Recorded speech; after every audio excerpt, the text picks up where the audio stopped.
My name is Stacey Brook, and I am the founder and chief advisor at College Essay Advisors. And today I'm going to explain to you the wide variety of college application deadlines that are now available to students.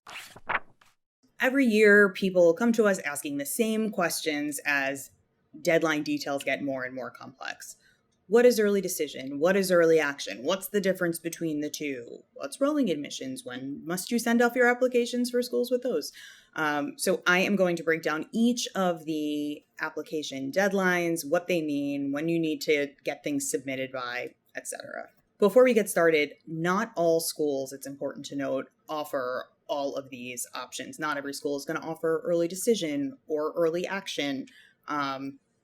It's at the discretion of the schools. So before you decide, I'm going to apply early to, Hopkins, you need to check the application, make sure that's something that they offer to their students, because your strategy in terms of where you apply and when is going to be dependent on each individual school's policy. So let's start with early decision. If your school, your top choice school, offers an early decision option, this is the one to use if you're sure about your choice. Early decision is binding. If a school accepts you when you apply early decision, you have to accept the offer. I often get asked, what are the consequences of not doing that? It's unclear, but I have heard of students where the word gets around and their admission is rescinded. It's bad form for you not to accept an early decision acceptance. So don't do it unless you're in love with the school you're applying to and actually planning to go there if admitted. One of the reasons why early decision options have become more popular for students is because the schools that do offer them are taking an increasing number of students from their admitted classes from that pool. So while it can be more competitive in terms of the students that are applying in that section of applicants, it's also your chances of being admitted from that pool are greater. Another thing to know about early decision applications is that you can apply to other schools' early action, and we're going to talk about what that means in just a second.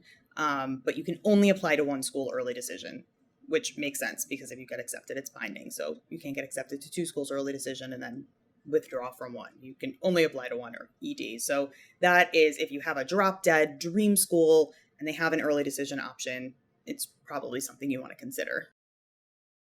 Okay, early action. So early action requires that you submit your applications earlier, something I failed to mention about ED deadlines, but early decision deadlines come earlier in the year than the regular decision deadlines, often October 15th, or most of them are November 1st, a few November 15th, but typically 3 months earlier than regular decision deadlines. And what this does is it allows admissions to review all of those applications for all of those students who are willing to say, I want to go to you above all other schools before they get to that regular pool. So the same thing happens with early action applications. You're saying to admissions, you are a preferred school of mine. I would love to come to here. The thing about early action applications is that they're not binding.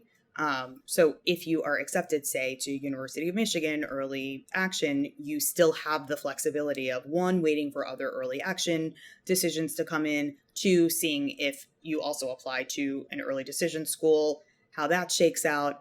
And if you decide that you want to apply to schools regular decision as well, you can certainly do that too. So it leaves your options open while still sending the message to a school, you're important to me.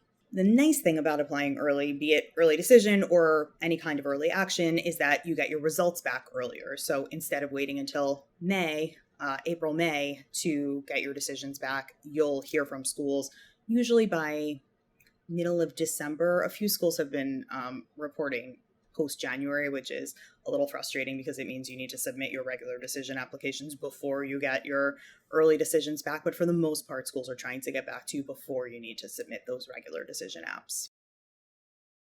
Okay, now we get into one of the more complex options, which is single choice early action or restrictive early action. This is one of the options that's sort of popped its head up in recent years. Yale uses it famously. And what it does is it allows you to apply early to the institution in question but the admission is not binding. So if Yale says to you, yes, please come to our school via restrictive or single choice early action, you can say to them, I'm so sorry, Yale. I must wait for Harvard's decision to come in my regular decision pool before I say yes to you. And they say, okay. And that is allowed. What's different from restrictive and single choice early action than regular early action is that while students who apply early action to schools are often applying to many different schools early action, or at least they have permission. With restrictive early action, you're not allowed to apply early action to any private institutions or early decision at all. So if you're going to apply using this application strategy to Yale, let's say, it probably should be your top choice. You don't want to pass over an early decision option or potentially other early action options if the restrictive or single choice early action school for you is not pretty high on your list. That said, and there's an entire other video about this, there are some exceptions to that rule.